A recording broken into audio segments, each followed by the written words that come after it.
अस्सलाम वालेकुम स्टूडेंट। आज के इस लेक्चर में हम जो है वो चैप्टर नंबर 5 को आज स्टार्ट कर रहे हैं। और जो चैप्टर नंबर 5 है उस चैप्टर नंबर 5 के अंदर हम जो है वो कुछ सिलेक्टिव टॉपिक पढ़ेंगे जो हमारे रिड्यूस्ड सिलेबस के अंदर शामिल हैं। और चैप्टर नंबर ये जो है ये डी ब्लॉक एलिमेंट है। और डी ब्लॉक एलिमेंट की बहुत सारी चीज़ें जो हैं वो हम चैप्टर नंबर 1 में पढ़ चुके हैं। जैसे मिसाल के तौर पर डी ब्लॉक एलिमेंट की हम जो इलेक्ट्रॉनिक कॉन्फ़िगरेशन है वो हम उसको में पढ़ चुके हैं। इसी तरह से डी ब्लॉक के बहुत सारे जो रेयर केसेस हैं जैसे 24 वाला है जिसमें हमने पढ़ा था कि अगर हमारे पास जो है वो डी में 4 आ जाते हैं तो एक अनस्टेबल इलेक्ट्रॉनिक कॉन्फ़िगरेशन बनती है, फिर एक इलेक्ट्रॉन जो है वो जंप करके जाता है। तो यानी एक्सेप्शनल जो केसेस हैं वो भी हम चैप्टर 1 के अंदर पढ़ चुके हैं। दूसरा डी और जो हमारे पास एफ ब्लॉक एलिमेंट है उनकी जो डेफिनेशंस हैं वो भी हम जो है वो पढ़ चुके हैं। अच्छा, इसके अंदर जो कुछ जो शुरू वाले टॉपिक हैं वो हमारे रिड्यूस सिलेबस में शामिल नहीं है। तो आज जो हम पढ़ने के लिए जा रहे हैं वो हम डी ब्लॉक एलिमेंट की कुछ प्रॉपर्टीज़ हैं उन प्रॉपर्टीज़ को पढ़ने के लिए जा रहे हैं। सबसे पहले हम डी ब्लॉक एलिमेंट्स जो हैं उनकी डेफिनेशन हम पढ़ चुके हैं और ये आपको याद भी है कि वो तमाम एलिमेंट जिसकी लास्ट इलेक्ट्रॉन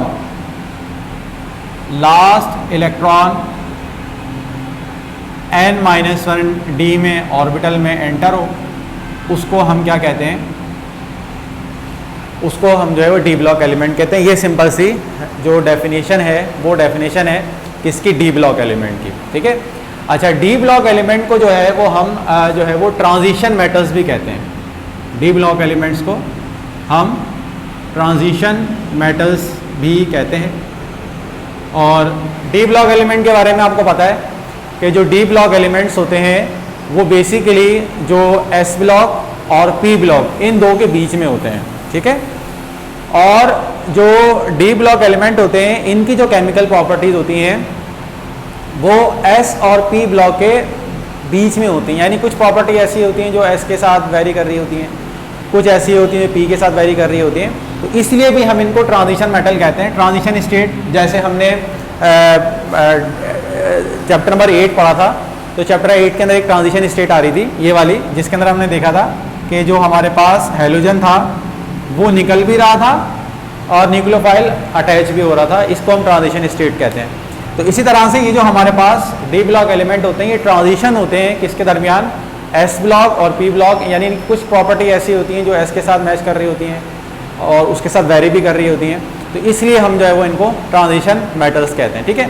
अच्छा, अब ट्रांजिशन मेटल्स की आपको ये पता है दो जो है वो 3 सीरीज़ हैं के अंदर।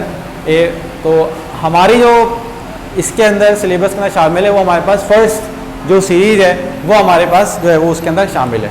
जैसे मिसाल के तौर पर यह है scandium, titanium, vanadium, chromium, manganese, iron, cobalt, निकल, कॉपर और जिंक।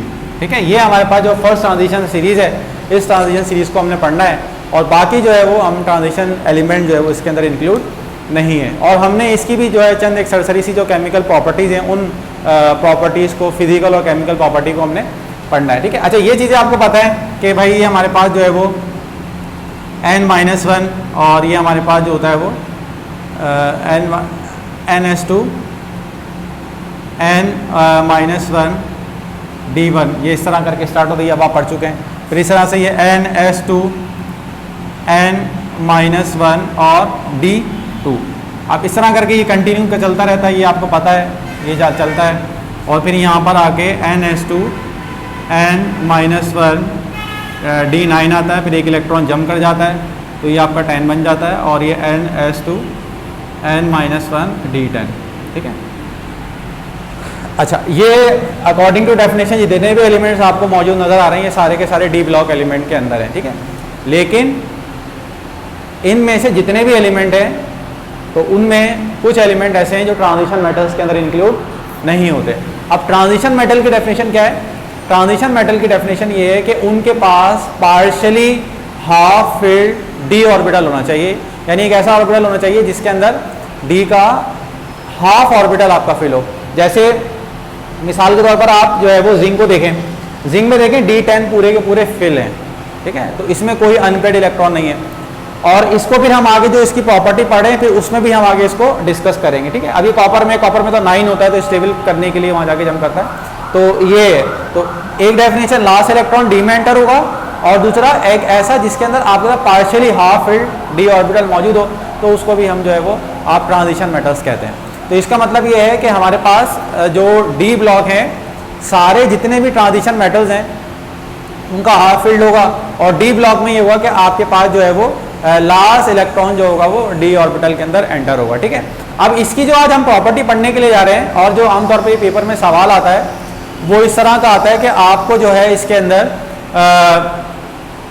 2 मार्क्स में ये पेपर सवाल आमतौर पर आता है, ठीक है, और वो 2 मार्क्स में आता है, तो वो आपने 2 मार्क्स के हवाले से इसके अंदर लिखना है। अब हम इसको जो है वो सबसे पहली केमिकल प्रॉपर्टी जो है वो पढ़ लेते हैं इसकी।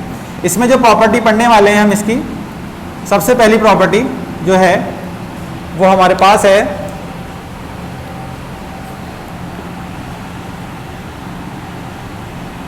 Variable oxidation state.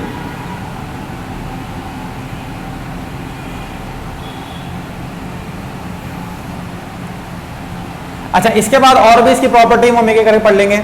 जैसे मिसाल के तौर पर मैग्नेटिक प्रॉपर्टी है, इंटरस्टेशियल प्रॉपर्टी है, ठीक है, और जितनी भी प्रॉपर्टी वो हम एक एक करके, यानी कैटालिटिक प्रॉपर्टी है, उन प्रॉपर्टी को भी हम पढ़ेंगे। अच्छा, इसमें अब एक चीज़ नोट कर लें कि जो हमारे पास डी ब्लॉक एलिमेंट है ना, डी ब्लॉक एलिमेंट है, इसकी कुछ प्रॉपर्टी ऐसी हैं जो ना आपके पास ना वो प्रॉपर्टी एस ब्लॉक में पाई जाएंगी, ना ही वो प्रॉपर्टी पी ब्लॉक में पाई जाएंगी। जैसे मिसाल के तौर पर वेरिएबल ऑक्सीडेशन स्टेट, जैसे मिसाल के तौर पर आपके पास क्या है, variable oxidation state. Variable oxidation state क्या है? सबसे पहले हम जो है वो ऑक्सीडेशन स्टेट को समझ लेते हैं। ये हम चैप्टर 7 के अंदर जो है वो फर्स्ट ईयर का हमने पढ़ा था। वेरिएबल ऑक्सीडेशन स्टेट बुनियादी तौर पर क्या होती है? वेरिएबल ऑक्सीडेशन स्टेट ये होती है कि ऑक्सीडेशन स्टेट ये होती है कि जैसे मिसाल के तौर पर एक कंपाउंड है जैसे FeCl3 और एक कंपाउंड है FeCl2, ठीक है। ये जो कंपाउंड है, इस कंपाउंड के अंदर आयरन की जो ऑक्सीडेशन स्टेट है पॉजिटिव 3 है, और इसके अंदर जो आयरन की ऑक्सीडेशन स्टेट है वो आपके पास क्या है? पॉजिटिव 2 है। जैसे KMnO4 है। अब और ये जितनी भी ऑक्सीडेशन स्टेट है हमने फर्स्ट ईयर में सीख ली थी, और इसके सेकंड लेक्चर के अंदर हम इन ऑक्सीडेशन स्टेट को एक बार फिर हम जब इसके नेमिंग करेंगे तो उसमें एक दो बार फिर हम इसको देख लेंगे। जैसे यहाँ पॉजिटिव 7 है, अब कैसे आई ये फर्स्ट ईयर मैंने कराया था, और आगे आने वाले लेक्चर्स में मैं इसको मज़ीद डिटेल में पढ़ा। जैसे MnO2 है, तो यहाँ इसकी ऑक्सीडेशन स्टेट पॉजिटिव 4 है, तो ये जो चार्ज है पॉजिटिव 7, ये आपके पास जो है इसका कहलाता है ऑक्सीडेशन स्टेट। और डी ब्लॉक की ये प्रॉपर्टी होती है कि डी ब्लॉक के जितने भी एलिमेंट हैं वो आपके पास वेरिएबल ऑक्सीजन स्टेट शो करते हैं। वेरिएबल ऑक्सीजन स्टेट होने का मतलब क्या है कि कुछ कंपाउंड्स के अंदर उनके अंदर ये चार्ज है जिसे हम ऑक्सीजन स्टेट का नाम देते हैं।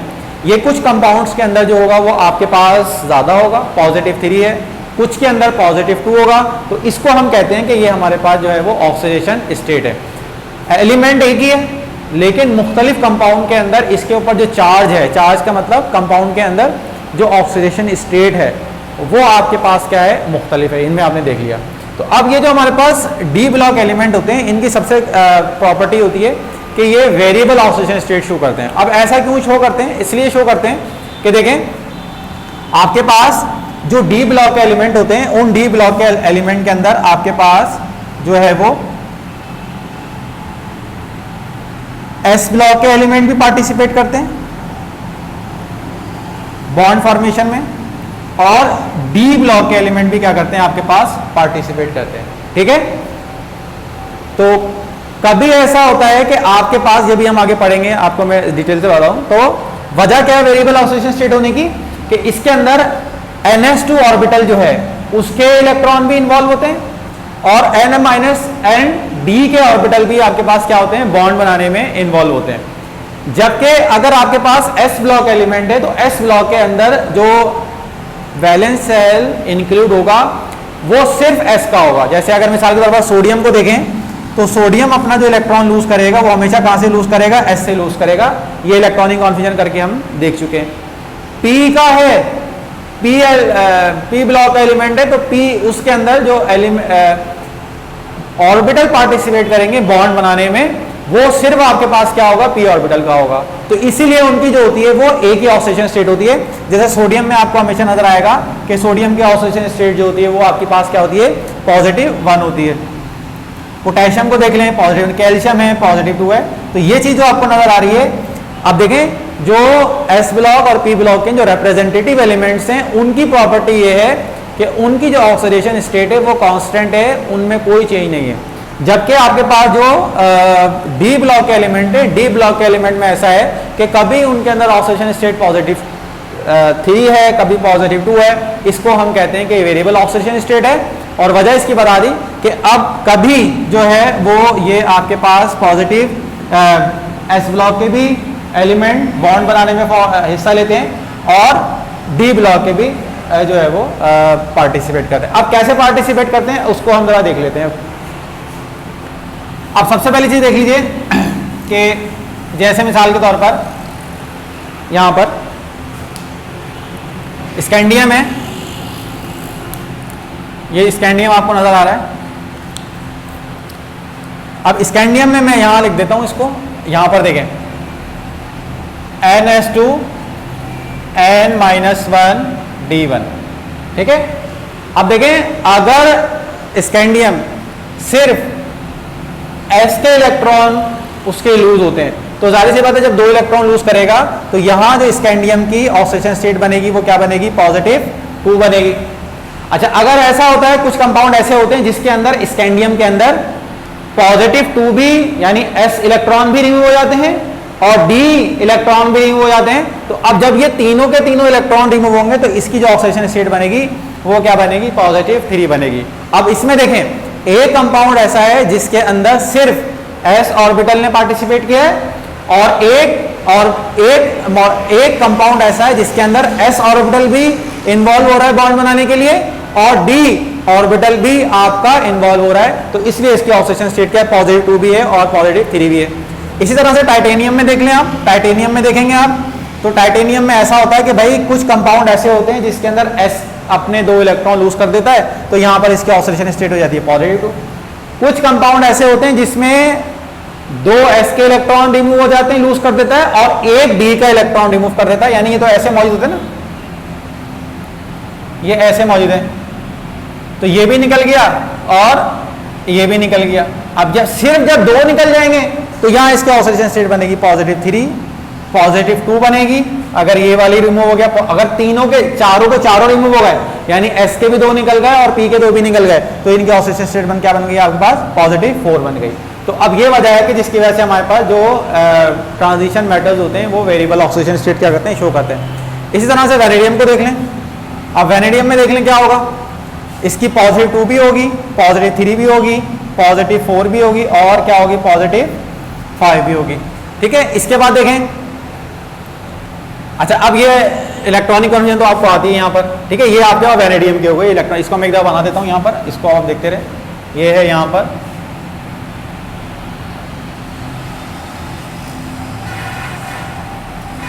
ये था वैनेडियम का जिसके अंदर 5 इलेक्ट्रॉन मौजूद है। अच्छा, वैनेडियम के बाद आ जाए क्रोमियम में। अब क्रोमियम में क्योंकि ये होता है, ठीक है, ये होता है NS2D4 होता है, एक इलेक्ट्रॉन इसका जम कर जाता है, जब एक इलेक्ट्रॉन जम कर जाता है तो ये बन जाता है 215। अब इसमें देख लें मैंगनीज में। अब मैंगनीज में देखें होता क्या है कि मैंगनीज में देखें एक इलेक्ट्रॉन भी इसका रिमूव होगा तो कुछ कंपाउंड ऐसे होंगे जिसमें +1 हो जाएगी, कुछ में होगा कि ये 2 इलेक्ट्रॉन रिमूव हो जाएंगे तो +2, 3 होंगे तो +3, +4, +5, +6 और +7। जैसे मिसाल के तौर पर KMnO4 में देख लें आप, KMnO4 में आपको ऑक्सीडेशन स्टेट कितनी निकल रही है, +7 लिख रही है। तो देखिए यहाँ पर आपको नजर आ रहा है ये +7 है। अच्छा, इसी तरह से मैग्नीज में आपको नजर आ रहा है, मैग्नीज डाइऑक्साइड में, तो यहाँ ऑक्सीडेशन स्टेट देख लें, यहाँ इसकी ऑक्सीडेशन स्टेट क्या है, +4 है। इसी तरह और बहुत सारे कंपाउंड हैं, जैसे मिसाल के तौर पर MnCl2 को देख लें, यहाँ इसकी ऑक्सीडेशन स्टेट क्या होती है, +2 होती है, तो देखें +2 भी है। अब इसी तरह से और भी कंपाउंड है, जैसे मिसाल के तौर पर एक कंपाउंड है K2MnO4, तो यहाँ इसकी ऑक्सीडेशन स्टेट क्या हो जाएगी बेटा, यहाँ इसकी ऑक्सीडेशन स्टेट हो जाएगी +6। तो तो और भी कंपाउंड है जिसमें पॉजिटिव 1 भी नजर आएगी आपको, इस तरह पॉजिटिव 5 भी नजर आएगी। तो यहाँ आपको नजर आ रहा है कि जो अब देखें, अगर ये वाला कंपाउंड है, सपोज अगर ये वाला कंपाउंड है मैंगनीज डाइऑक्साइड, तो इसमें केस क्या होगा, इसमें केस क्या होगा कि मैंगनीज के 4 इलेक्ट्रॉन रिमूव हुए होंगे, पहला, दूसरा, तीसरा और चौथा, यानी 4 इलेक्ट्रॉन रिमूव हुए होंगे और इस 4 इलेक्ट्रॉन के रिमूव होने की वजह से मैंगनीज ने मैंगनीज डाइऑक्साइड बना होगा। अच्छा, अगर KMnO4 आया होगा तो KMnO4 में क्या केस होगा, KMnO4 में ये केस होगा कि इसके जितने भी इलेक्ट्रॉन होंगे ना, ये सारे के सारे वो आपके पास जो है वो रिमूव हो जाएगा। ठीक है, नहीं सॉरी, ये था क्रोमियम का, ये था सॉरी क्रोमियम है, ये मैग्नीज नहीं, क्रोमियम है। ठीक है, अच्छा क्रोमियम में सॉरी ये पॉजिटिव 6 की आएगी, इसकी पॉजिटिव 6 आएगी, इसके बाद जो मैंगनीज है ये मैंने देखा देखा। अब मैंगनीज में देख लें, अच्छा इसी तरह क्रोमियम के भी कंपाउंड बता देता हूं, जैसे K2Cr2O7 है। ठीक है, तो इसके अंदर जो होती है वो पॉजिटिव 6 होती है। ठीक है, अच्छा CrCl3 हो गया, इसमें पॉजिटिव 3 होती है। तो इसी तरह से मैंगनीज, अब मैंगनीज में क्या होगा, मैंगनीज में आपके पास जो होगा ये होगा, मैंगनीज में इसकी जो ऑक्सीडेशन स्टेट बनेगी वो ये बनेगी, इलेक्ट्रॉनिक कॉन्फिगरेशन ये बनेगी। अब देखिए ये दोनों है ना, अब इसमें देखें एक इलेक्ट्रॉन, यहाँ 2 रिमूव होंगे, यहाँ 3, यहाँ 4, यहाँ 5, यहाँ 6 और यहाँ पर क्या होगा 7। अब ये जो 2 कंपाउंड आपको नजर आ रहे हैं, इन 2 ये वो कंपाउंड है जिसके अंदर आपके पास जो है वो बहुत सारी ऑक्सीडेशन स्टेट जो होंगी वो नजर आओगी। जैसे आप लेड, जैसे अगर आप K2Cr लेड क्रोमेट में देख लें तो वहाँ आपको पॉजिटिव 4 नजर आएगी। ठीक है, ये तो ये क्रोमियम हो गया, पोटेशियम क्रोमेट, पोटेशियम हो गया। अच्छा, पोटेशियम सिर्फ क्रोमेट में हो जाए तो वहाँ इसकी पॉजिटिव 4 होगी। तो इस तरह करके जो नज़र आ रहा है, तो इसमें बताने का मकसद ये है कि ये जो आपके पास ट्रांजिशन मेटल्स होते हैं, इन ट्रांजिशन मेटल्स के अंदर ये जितने भी कंपाउंड होते हैं, ये जो बनते हैं, तो ये जो बनते हैं ये अपने d इलेक्ट्रॉन को लॉस करते हैं। और किस तरह से लॉस करते हैं कि अगर आपके पास 3 इलेक्ट्रॉन को उन्होंने लॉस कर दिया तो वो कंपाउंड दूसरा बनेगा। जैसे अगर क्रोमियम में देखें आप, ये जो क्रोमियम आपको नजर आ रहा है, क्रोमियम के पास पॉजिटिव 3 है।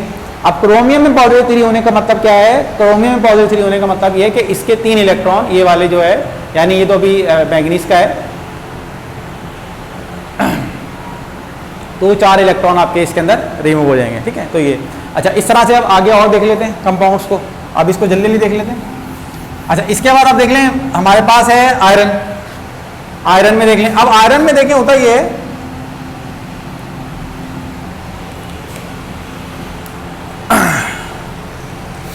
अब आयरन में देखें, आयरन की होती है आपके पास NH2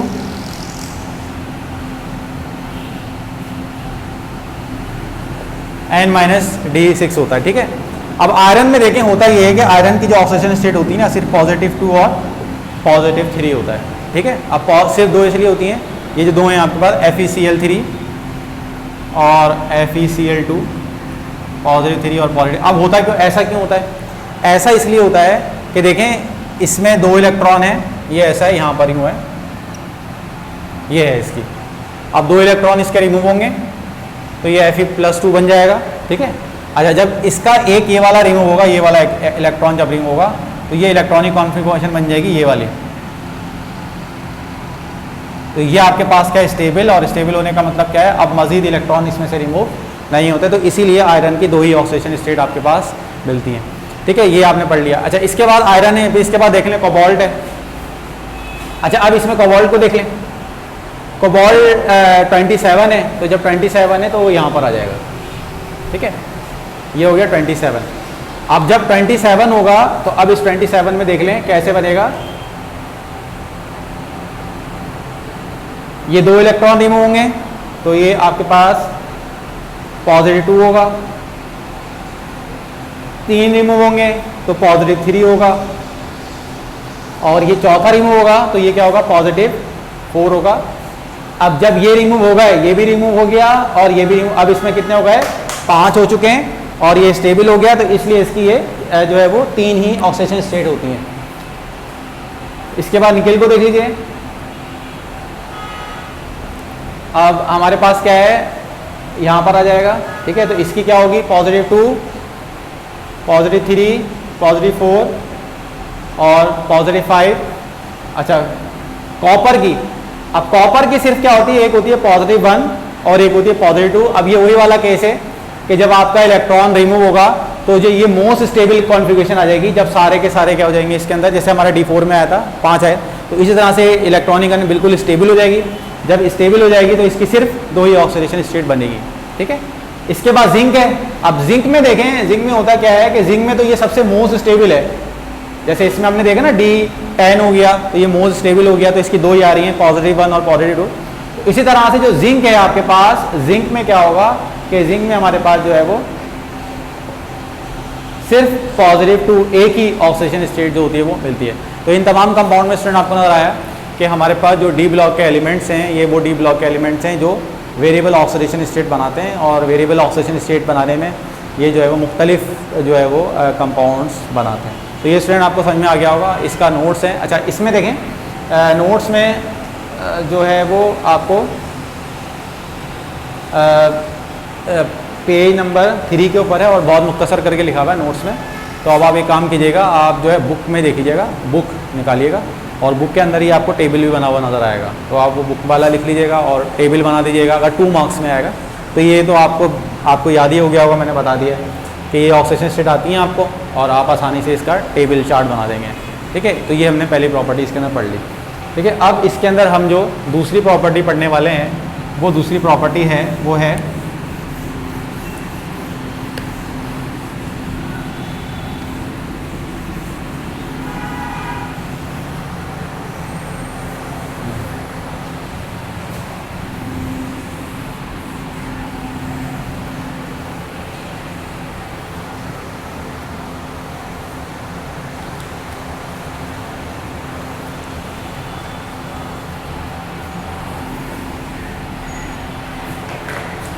कलर फॉर्मेशन।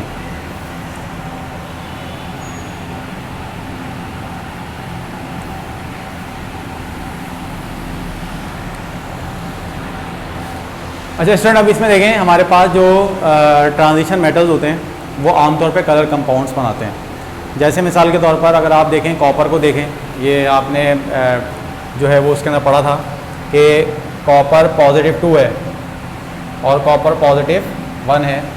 तो उसमें आपको पता लग रहा था कि भाई ये जो कॉपर +2 है ये नीले रंग का है, और कॉपर +1 जो है ये आपका रेड कलर का है। रेड प्रेसिपिटेट्स के आमतौर पर आते हैं।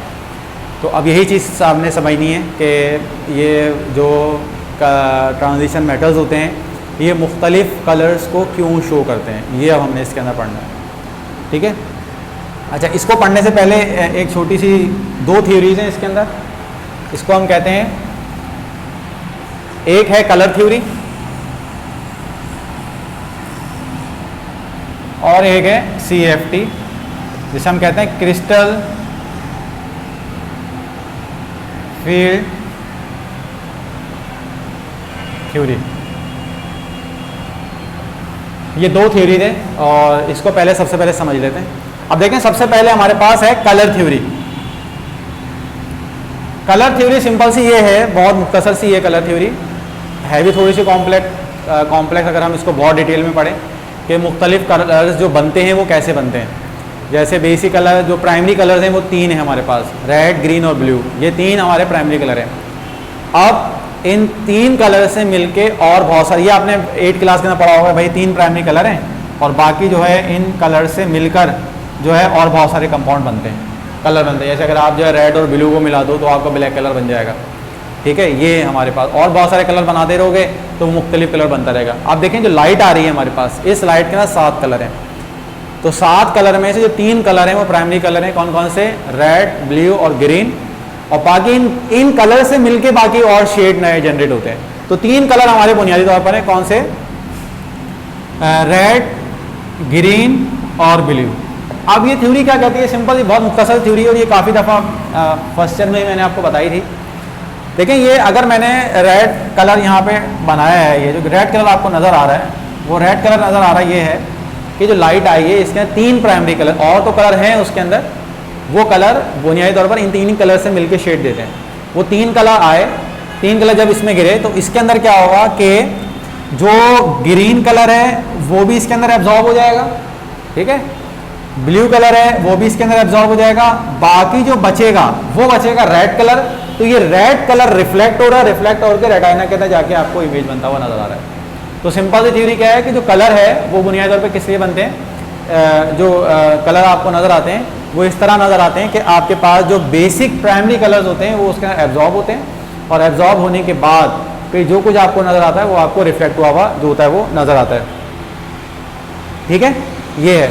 अच्छा, इसके बाद अगर नीला रंग है, ब्लू रंग है, तो इसका मतलब क्या है कि ये दोनों एब्जॉर्ब हो जाएंगे और जो नीला रंग हो वो आपका आगे रिफ्लेक्ट होकर बाहर आपको जो होगा वो नजर आ जाएगा। तो ये हमारे पास क्या कहलाती है, कलर थ्योरी कहलाती है। ठीक है, अच्छा, इसके बाद हमारे पास ये तो चीज हो गई कलर थ्योरी। ठीक है, इसका मतलब ये हुआ कि अगर हमारे पास कोई लाइट आई है, ठीक है, वो गिरी, तो एलिमेंट क्या करेगा, उसको अपने अंदर एब्जॉर्ब करेगा।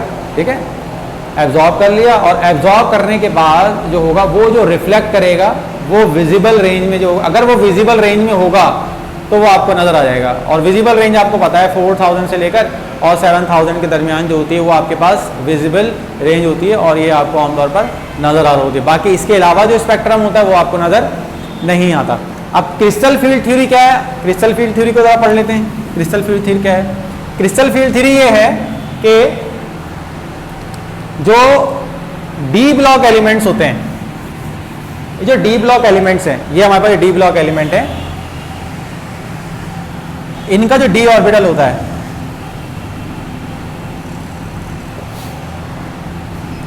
ये डी एक्स वाई है, डी वाई जेड है, डी जेड एक्स है, डी स्क्वायर और माइनस वाई स्क्वायर है, और डी जेड स्क्वायर है।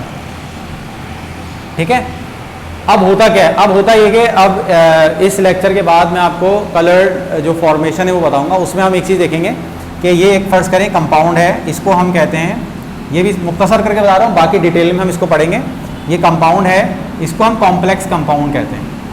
ये हमारे पास क्या है, एक कॉम्प्लेक्स कंपाउंड है। इस कॉम्प्लेक्स कंपाउंड के अंदर ये जो आपको नज़र आ रहा है ये पार्ट, ठीक है, ये आपका स्फीयर कहलाता है। ठीक है, इस स्फीयर के अंदर ये जो आपको नजर आ रहा है ये आपके पास जो है वो ट्रांजिशन मेटल है, और ये जो आपको नजर आ रहा है ये हमारे पास क्या लीगेंड्स हैं। ये हमारे पास क्या है, लीगेंड है। अच्छा, लीगेंड क्या होते हैं? लीगेंड बुनियादी तौर पर ये होते हैं कि जिनकी डेफिनेशन ये होती है कि जिनके पास जो हो या तो पेयर ऑफ इलेक्ट्रॉन हो या नेगेटिव चार्ज हो। जैसे CN है, साइनाइड के ऊपर नेगेटिव चार्ज होता है, साइनाइड के ऊपर क्या होता है, नेगेटिव चार्ज होता है। अब ये साइनाइड के ऊपर नेगेटिव चार्ज है, इसमें क्या होता है कि जो हमारे जो डी ब्लॉक एलिमेंट होते हैं, इनके जो आगे वाले से आगे वाले जो डी ऑर्बिटल्स होते हैं वो खाली होते हैं। डी ऑर्बिटल्स क्या होते हैं, उसके अंदर खाली होते हैं। अब जब डी ऑर्बिटल खाली होते हैं तो ये लीगेंड क्या करते हैं, लीगेंड क्या करते हैं, अपना लोन पेयर डोनेट करते हैं। किसको? लोन पेयर डोनेट करते हैं, किसको? इस ट्रांजिशन मेटल को। जब इस ट्रांजिशन मेटल को डी ब्लॉक अपना लोन पेयर डोनेट करते हैं तो इनके दरमियान जो बनती है वो कोऑर्डिनेट बॉन्ड बनती है। ये हम पहले ही पढ़ चुके हैं। कोऑर्डिनेट बॉन्ड क्या होती है? जिसके अंदर एक लोन पेयर जो है वो एक एटम या कोई ऐसी स्पीशीज जिसके पास लोन पेयर हो वो जाके उसको अगर डोनेट कर दे तो वो कोऑर्डिनेट बॉन्ड बनेगा।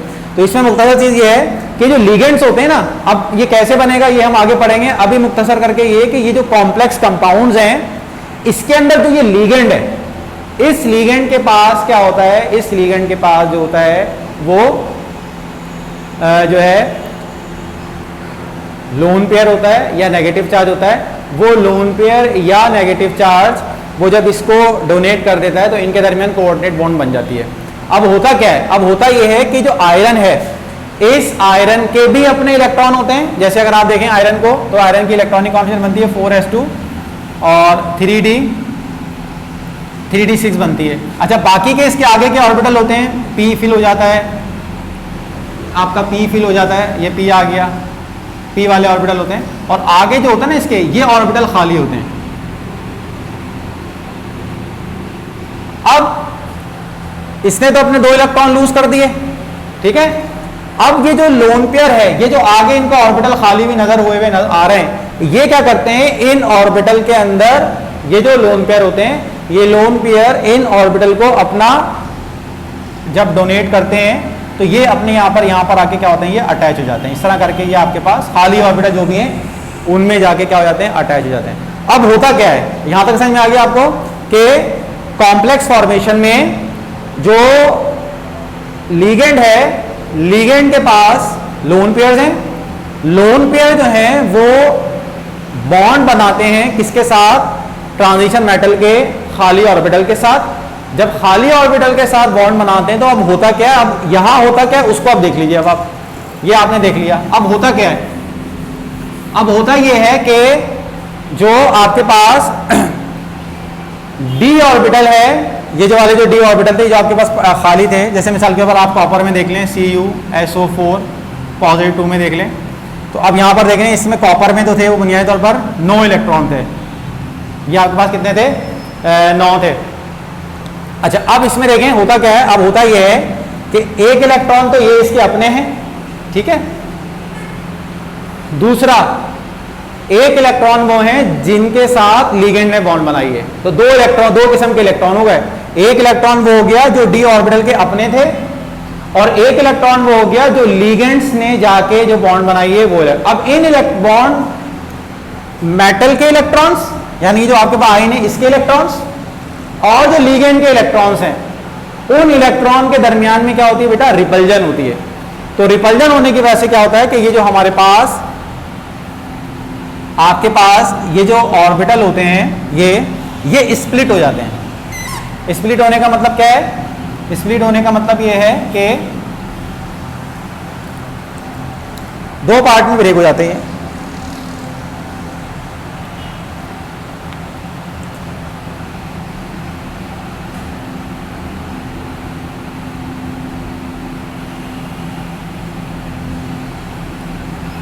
ठीक है, ये आ गया। ये जो होते हैं ये हमारे कहलाते हैं लोअर एनर्जी,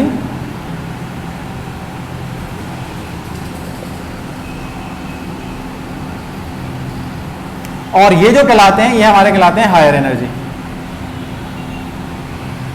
ठीक है, अब होता क्या है, अब कलर फॉर्मेशन है उसको सुन लें। तो अब पहली चीज मेटल के जो इलेक्ट्रॉन थे उनके और जो आपका कॉम्प्लेक्स बना था उस कॉम्प्लेक्स के पास जो लिगेंड के इलेक्ट्रॉन थे उनके रिपल्जन की वजह से ये जो हमारे डी ऑर्बिटल थे ये रिपल्जन की वजह से स्प्लिट हो गए। और स्प्लिट होने की वजह से क्या हुआ, स्प्लिट होने की वजह से क्या हुआ कि यहां पर एक एनर्जी डिफरेंस आ गया, ये एनर्जी आ गया डेल्टा ई। ठीक है, ये एनर्जी है डिफरेंस। अब होता क्या है, अब होता यह है कि जैसे मिसाल के तौर पर अगर हमारे पास कोई आयन है, कॉपर का आयन है, कॉपर पॉजिटिव का आयन है, जब इसके ऊपर लाइट गिरती है तो लाइट गिरने की वजह से क्या होता है कि ये जो इलेक्ट्रॉन है, ये जो इलेक्ट्रॉन है ये जब एनर्जी गेन करता है तो एनर्जी गेन करने की वजह से क्या होता है, ये आपके पास एक्साइट होता है। यानी इसके पास जो कौन सी लाइट आ रही थी, रेड, ग्रीन और ब्लू लाइट जो आ रही थी, इसने क्या किया, रेड ग्रीन लाइट को अपने अंदर एब्जॉर्ब किया। ठीक है, एब्जॉर्ब करने के बाद ये एक्साइट हो गया। अब ये क्या कर रहा है, इमिट कर रहा है कौन सी लाइट, ब्लू लाइट हो रही है जो इसको आपको आमतौर पर क्या हो रही है, नजर आ रही है। तो ये कॉम्प्लेक्स कंपाउंड के अंदर ये प्रोसेस आमतौर पर क्या हो रहा होता है, ये चल रहा होता है, ये प्रोसेस आमतौर पे क्या हो रहा होता है, चल रहा होता है।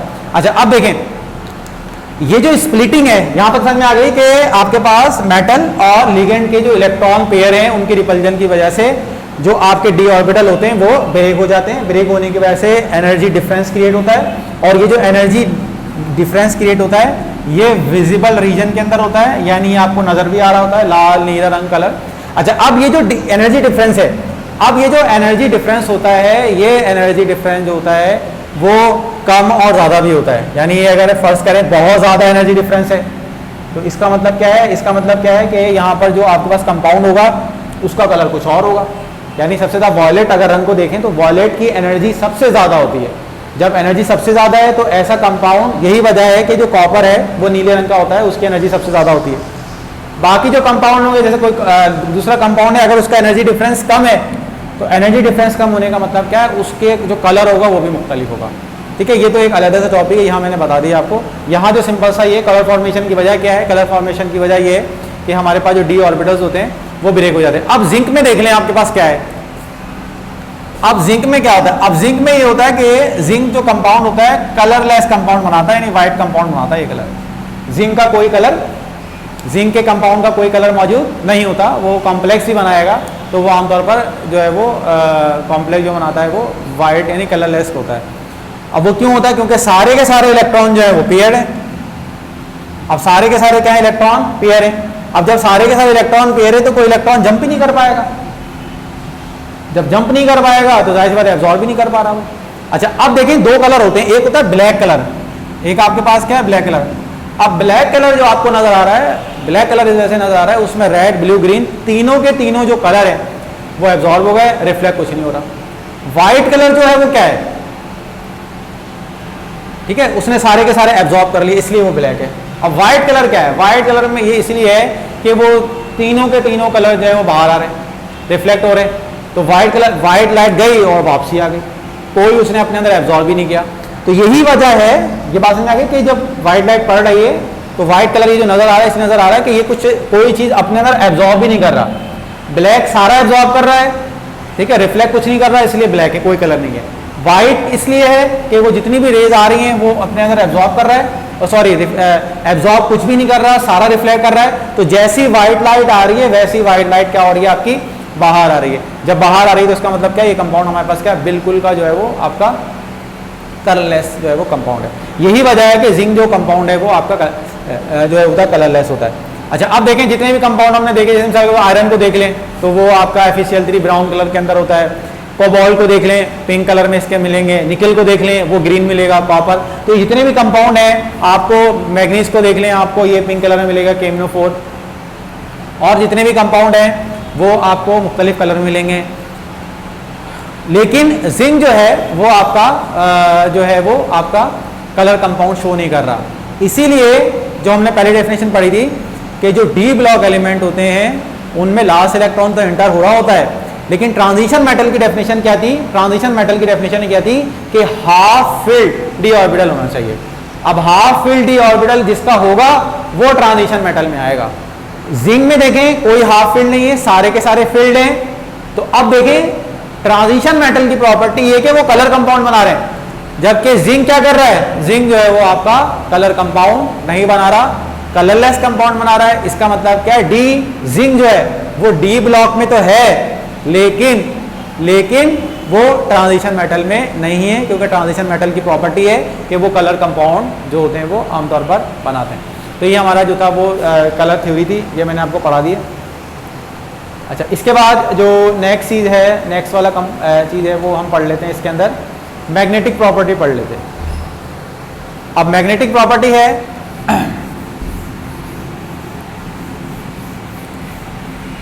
देखिए मैग्नेटिक प्रॉपर्टी सिंपल सी ये है कि ये मैं मिटा रहा हूँ इसको। मैग्नेटिक प्रॉपर्टी जो होती हैं वो होती हैं बुनियादी तौर पर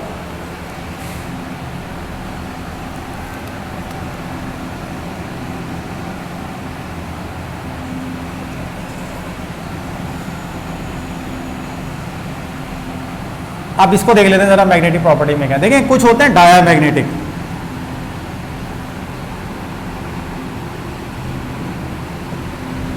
कुछ होते हैं पैरामैग्नेटिक,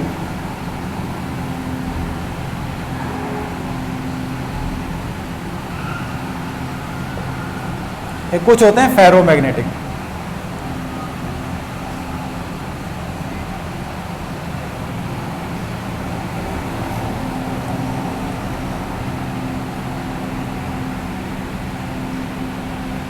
अच्छा, ये आपने तो आप बचपन से ही देख रहे हैं कि हमारे पास मैग्नेट होता है, उसके आगे हम कोई मेटल लेके आते हैं तो वो मेटल उसको अट्रैक्ट कर लेता है। ख़ास तौर पर जो हमारा जो है आयरन है वो तो अट्रैक्ट करता है, लेकिन कुछ मेटल ऐसे होते हैं जो हमारे पास डायामैग्नेटिक होते हैं। डायामैग्नेटिक होने का मतलब ये है कि वो मैग्नेट की तरफ अट्रैक्ट ही नहीं होते, मैग्नेट की तरफ अट्रैक्ट नहीं होते। क्यों नहीं होते? क्योंकि उनके पास कोई अनपेयर्ड इलेक्ट्रॉन नहीं होता, कोई अनपेयर्ड इलेक्ट्रॉन नहीं होता। अब इलेक्ट्रॉनिक कॉन्फ्यूजन आप पढ़ चुके हैं, जैसे जिंक को देख लें आप, जिंक में देख लें, जिंक के अंदर जितने भी इलेक्ट्रॉन्स हैं वो सारे के सारे क्या हैं? सारे के सारे क्या हैं? पेयर्ड हैं। ठीक है, अब सारे, अब ऐसा क्यों होता है ये मैं इसकी मैं आपको डिटेल में बताता हूँ। तो अब यहाँ पर देखें जितने भी इलेक्ट्रॉन हैं ये सारे के सारे क्या है? पेयर्ड है। अब पेयर्ड होने का मतलब क्या है? इनकी जो मैग्नेटिक मूवमेंट है वो सबकी जीरो है। मैग्नेटिक मूवमेंट क्या है इसके अंदर, सबकी जीरो, यानी सारे के सारे इलेक्ट्रॉन जब ये भी पेयर्ड है, ये भी पेयर्ड है, ये भी पेयर्ड है, ये भी पेयर्ड है, ये भी पेयर्ड है, तो अब डायमैग्नेटिक वो कंपाउंड होते हैं जिनके अंदर जितने भी इलेक्ट्रॉन के पेयर होते हैं वो सारे के सारे क्या होते हैं, पेयर्ड होते हैं। यही वजह है जिंक क्या है आपका डायमैग्नेटिक है। डायमैग्नेटिक का मतलब ये कभी भी मैग्नेट की तरफ अट्रैक्ट नहीं होगा। आप आमतौर पे जिंक की रॉड ले लें, जिंक की रॉड को मैग्नेट की तरफ लाएं, वो कभी भी अट्रैक्ट नहीं होगा। अच्छा, इसके बाद है पैरामैग्नेटिक। अब यहां पर एक बात समझ में आ गई आपको, क्या वो एलिमेंट जिनके अंदर आपके पेयर्ड इलेक्ट्रॉन होंगे, जिनमें क्या आपके पेयर्ड इलेक्ट्रॉन है, तो वो मैग्नेट की तरफ अट्रैक्ट नहीं होंगे। ठीक है, इसका मतलब ये हुआ कि अगर कुछ एलिमेंट ऐसे हुए जिनके अंदर अनपेयर्ड इलेक्ट्रॉन मौजूद हैं, जिनके अंदर अनपेयर्ड इलेक्ट्रॉन है, वो जाहिर सी बात है वो मैग्नेट को जो है वो अट्रैक्ट करेंगे। अब सवाल ये कि क्या सारे के सारे एलिमेंट, जितने भी एलिमेंट है, क्या मैग्नेट को वो इक्वल फोर्स के साथ खींचेंगे? तो अब वो डिपेंड करेगा किस चीज के ऊपर, कि उसके अंदर अनपेयर्ड इलेक्ट्रॉन कितने हैं। ठीक है, जितने ज्यादा अनपेयर्ड इलेक्ट्रॉन होंगे, यही वजह है कि जितने ज्यादा अनपेयर्ड इलेक्ट्रॉन होंगे वो मैग्नेट को अपनी तरफ उतनी ज्यादा स्ट्रांगली क्या करेगा, अट्रैक्ट करेगा। जैसे मिसाल के तौर पर आप आयरन को देख लें, आयरन में देखें, आयरन बहुत ही स्ट्रॉन्ग हाईली मैग्नेट होता है, मैग्नेटिक होता है। यहां देखें, ये आपके आयरन को मैंने लिख दिया। अब आयरन में देखें कितने इलेक्ट्रॉन अनपेयर्ड, 1 2 3 4 अनपेयर्ड इलेक्ट्रॉन इसके अंदर मौजूद हैं। जब 4 अनपेयर्ड इलेक्ट्रॉन इसके अंदर मौजूद हैं, तो जाहिर सी बात है ये क्या होगा, ये हाईली मैग्नेटिक होगा। ठीक है, अच्छा, अब जैसे जैसे इलेक्ट्रॉन की तादाद बढ़ती जाएगी, जैसे हम आगे गए, हमने आयरन के बाद जो है वो दूसरे एलिमेंट को देखा, तो वहाँ आपको नजर आया कि एक इलेक्ट्रॉन यहाँ फिल हो गया, और बॉल हो गया, फिर निकल हो गया, फिर कॉपर हो गया, और फिर जिंक हो गया। तो जैसे जैसे अनपेयर्ड इलेक्ट्रॉन की तादाद बढ़ेगी, वैसे वैसे क्या होगा, मैग्नेट की खींचने की सलाहियत कम हो जाएगी। तो इसको हम कहते हैं पैरामैग्नेटिक। पैरा कहते हैं लिटिल एफिनिटी। लिटिल एफिनिटी का मतलब क्या है, वो एलिमेंट को अपनी तरफ बहुत ही कम खींचते हैं। ठीक है, यानी पैरा लिटिल एफिनिटी, पैराफिन्स हमने देखा कि वो रिएक्टिव नहीं होते, तो इसी तरह से ये पैराफिन्स जो होते हैं, पैरामैग्नेटिक क्या होते हैं, ये बहुत ही कम अपनी तरफ उसको क्या करते हैं, अट्रैक्ट करते हैं। ठीक है, यानी अनपेयर्ड इलेक्ट्रॉन की तादाद कम होती है। और फेरोमैग्नेटिक क्या होता है, फेरोमैग्नेटिक वो होते हैं जो हाईली अट्रैक्टिव होते हैं, जो बहुत ज़्यादा क्या करते हैं, मेटल को अपनी तरफ क्या करते हैं, अट्रैक्ट करते हैं। ठीक है, यहाँ तक बात समझ आई। तो 3 चीज़ें बनी जिसमें कोई अनपेयर्ड इलेक्ट्रॉन नहीं है, सारे के सारे पेयर्ड हैं, वो तो मैग्नेट को अट्रैक्ट ही नहीं करेंगे। जिनमें अनपेयर्ड इलेक्ट्रॉन की तादाद कम है, तो वो पैरामैग्नेटिक होंगे, और जिनके अंदर अनपेयर्ड इलेक्ट्रॉन की तादाद बहुत ज़्यादा है, तो इसका मतलब क्या होगा कि वो हमारे पास जो है वो मैग्नेट को अपनी तरफ बहुत ज़्यादा अट्रैक्ट करेंगे। यही वजह है कि जो आयरन है ये मैग्नेट बनाने के लिए भी काम हो जाता है। अब होता क्या है वो देख लेते हैं। अब होता ये कि देखिए मैग्नेट है ना हमारे पास, ये मैग्नेट, इसके 2 पोल्स होते हैं। अब 2 पोल होने का मतलब क्या है कि यहां अगर इलेक्ट्रॉन है ना, तो वो सारे के सारे एक ही स्पिन में, और यहां अगर मौजूद है वो सारे के सारे अपोजिट स्पिन में मौजूद है। यानी 2 आपके पास मैग्नेट है, मैग्नेट के अंदर भी इलेक्ट्रॉन होते हैं, तो एक यहां पर इस में मौजूद है और यहां पर मौजूद है। अब फर्ज करें हम आयरन को लेके आते हैं, क्या लेके आते हैं, आयरन को लेके आते हैं। तो आयरन के जितने भी इलेक्ट्रॉन, जैसे आयरन इसके करीब आएगा, तो आयरन के अंदर जो इलेक्ट्रॉन है, ये इलेक्ट्रॉन यहाँ पर इसके मौजूद हैं। अब हो सकता है वो इस स्पिन में, मुख्तलिफ स्पिन में मौजूद हो सकते हैं। जैसे ही ये इसके करीब, यानी अगर आप साउथ की तरफ लेके आ गए, तो साउथ की तरफ लेके आएंगे, साउथ में क्योंकि इलेक्ट्रॉन की स्पिन अपोजिट है, तो जितने भी इलेक्ट्रॉन होंगे वो इसको अपनी डायरेक्शन में ओरिएंट कर लेंगे। यानी पहले तो जैसे इधर उधर डायरेक्शन में मौजूद थे, इधर थे, इधर थे, इधर थे, क्लास शुरू होने से पहले आप कोई इधर देख रहा था, कोई इधर, टीचर आए, टीचर ने देखा तो वो वहाँ अलाइन होगा, पढ़ना शुरू कर दिया। तो इसी तरह से ये जैसे ही करीब आते हैं, तो यही वजह है कि ये हमारे पास जो है वो उसी फील्ड में जाकर क्या होते हैं, अलाइन हो जाते हैं। तो इसको हम कहते हैं कि ये हमारे पास। अच्छा, अब यहाँ पर देखें, कोई ऐसा एलिमेंट है, ये वाला एलिमेंट है, इसमें देखें सारे के सारे पेयर्ड हैं। अब पेयर्ड हैं तो इसका मतलब क्या, वो अट्रैक्शन शो ही नहीं करेंगे। अब चाहे वो इधर हो या इधर हो, तो वो इसके साथ अलाइन नहीं होंगे। जब अलाइन नहीं होंगे, जब मैग्नेटिक फील्ड में अलाइन नहीं होंगे, तो जाहिर सी बात है कोई अट्रैक्शन ही जो होगी वो नहीं होगी। तो यहाँ तक आपको बात है, मैग्नेटिक प्रॉपर्टी है, मैंने आपको इसमें पढ़ा दिया है, ये मैग्नेटिक प्रॉपर्टी है। ठीक है,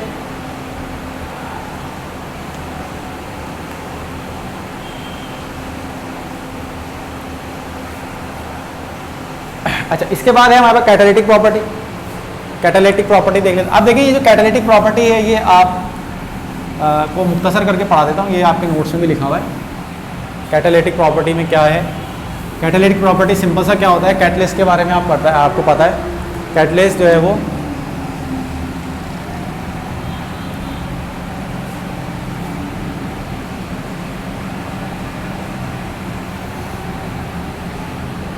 कैटालिटिक प्रॉपर्टी सिंपल सी होती है, ये पता है आपको कि बहुत सारे केमिकल रिएक्शन होते हैं जो ऑर्डिनरी कंडीशंस में नहीं होते। जैसे ये वाला एग्जांपल मैंने आपको काफ़ी दफ़ा पढ़ाई है कि इथीन है, हाइड्रोजनेशन कराओगे कोई रिएक्शन नहीं होगा, लेकिन यही अगर आपने इसमें निकल ऐड कर दिया और टेम्परेचर को बढ़ा दिया, अब आपकी प्रोडक्ट बन जाएगी। तो अब होता क्या है, होता ये है कि जो कैटलिस्ट होते हैं इनके अंदर खाली पोर्स मौजूद होते हैं इस तरह करके। अब होता ये है कि आप जब हाइड्रोजन को इसके ऊपर ऐड करते हो तो हाइड्रोजन जो होती है वो फिजिकली इसके ऊपर एड्जॉर्ब हो जाती है। एड्जॉर्ब यानी इनके साथ अटैच हो जाती है, ठीक है। तो जब इसके साथ अटैच हो जाती है तो इनकी जो बॉन्डिंग होती है वो वीक हो जाती है, ठीक है। पहले तो इसको बगैर उसके ब्रेक करना तो बहुत मुश्किल काम है, बहुत एनर्जी चाहिए। लेकिन जब निकल ऐड करते हैं तो ये इस निकल की सरफेस फाइन सरफेस होती है तो उस पर जाके एब्जॉर्ब हो जाते हैं, एड्जॉर्ब हो जाते हैं। एब्जॉर्ब होने के बाद हम हीट करते हैं तो ये फिर ये एटॉमिक फॉर्म में निकलना शुरू हो जाती है। हाइड्रोजन जो है वो एटॉमिक फॉर्म में, पहले मॉलिक्यूलर फॉर्म में थी, अब एटॉमिक फॉर्म में। जब एटॉमिक फॉर्म में है तो ये जाके फिर आपका क्या हो जाता है, ऐड हो जाती है। आमतौर पर इस तरह करके आगे रिएक्शन कंप्लीशन की तरफ चला जाता है। इसको हम कहते हैं कैटालिटिक प्रॉपर्टी। और आपने देखा वेनेडियम पेंटाऑक्साइड है V2O5, तो वो भी आपका जो है वो कैटलिस्ट के तौर पर यूज़ होता है, ठीक है। तो सल्फर डाइऑक्साइड जैसे हमने आगे हम पढ़ा था हमने अभी नाइट्रिक एसिड की प्रिपरेशन के अंदर, तो नाइट्रिक एसिड हमने देखा था कि कैटलिस्ट हम यूज़ कर रहे थे उसके अंदर, इसलिए यूज़ कर रहे थे ताकि जो भी हमारा प्रोसेस है वो आसानी से क्या हो जाए, कन्वर्ट हो जाए। तो उसमें बुनियादी तौर पे होता क्या है, होता ये है कि जो कैटलिस्ट होता है वो सरफेस के ऊपर अपने ऊपर उसकी एब्जॉर्प्शन को जो होता है वो आसान बनाता है, और आसान बनाने के नतीजे में आपका जो केमिकल रिएक्शन होता है वो आगे की तरफ कंप्लीट हो जाता है, ठीक है। अच्छा, इसके बाद नेक्स्ट आखिरी टॉपिक ये हमारे पास ये हो गया। इसके बाद हमारे पास है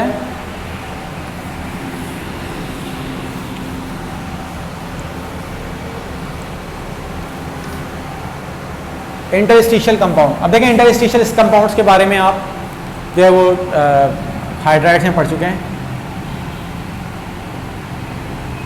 इंटरस्टिशियल हाइड्राइड्स आपको पता है कि जो भी हाइड्राइड्स होते हैं, जैसे हमारे मेटल्स हैं तो उनके अंदर खाली वॉइड्स मौजूद होती है, ये पढ़ चुके हैं आप। वॉइड्स के अंदर होता क्या है कि कुछ खाली जगहें होती हैं, उन खाली जगह के अंदर जाकर जो एटम्स होते हैं वो अगर हाइड्रोजन है तो हाइड्रोजन के एटम जाके उसके ऊपर फिजिकली जाके अटैच हो जाते हैं। तो इनको हम कहते हैं इंटरस्टिशियल कंपाउंड्स, और नॉन स्टोइकियोमेट्रिक भी कहते हैं कि यानी अगर कंपाउंड है तो उसमें 2.75 भी होगा, 2.35 भी होगा, मुख्तलिफ रेशो जो है वो मौजूद हैं। चैप्टर 2 में हमने पढ़ लिया था इंटरस्टिशियल कंपाउंड। अच्छा, अब इसमें जो लास्ट टॉपिक है वो है कॉम्प्लेक्स फॉर्मेशन। कॉम्प्लेक्स फॉर्मेशन को हम नेक्स्ट क्लास में डिटेल में पढ़ेंगे।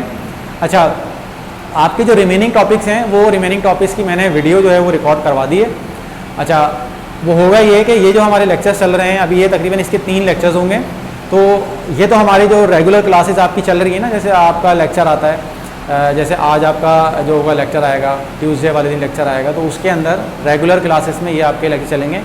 बीच में कोई एक एक्स्ट्रा ऐसी क्लास होगी, जैसे संडे के दिन हो गया या बीच में कोई आ गई, तो उसके अंदर वो लेक्चर आपको जो रिमेनिंग टॉपिक्स हैं चैप्टर 3 का और जो भी रिमेनिंग टॉपिक्स हैं उसके अंदर में आपको जो होगा वो लेक्चर अलग से आएगा, वो तो उसमें देख लीजिएगा।